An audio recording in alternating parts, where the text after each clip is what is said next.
أعوذ بالله من الشيطان الرجيم بسم الله الرحمن الرحيم الحمد لله رب العالمين والصلاة والسلام على سيدنا محمد وآله الطاهرين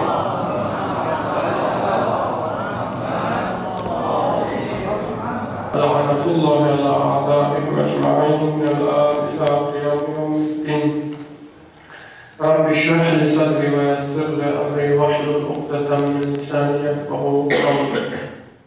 Əhl-i Beyt o şəxslərdəndir ki, imamlarımız Hanım Zəhra salamullah aleyha bu insanlardandır ki, Allah Quranda onları tərifləmişdir.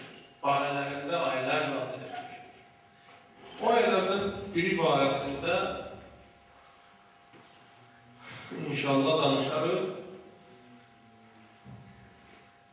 İmkan çatsa, bugün o ayə barəsində geniş ətraflı bir məlumat verərik sizə. Ayə İnsan surəsindədir. İnsan surəsi xüsusilə Əhl-i Beyt barəsində nazil olunmuşdur.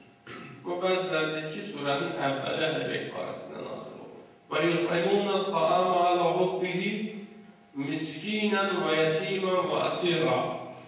İnnəmə nut'imukum livəcihillah la nuridu minkum cəzəən və la şükura. Bu bir cümlədə, bu bir ayədə Allah Teala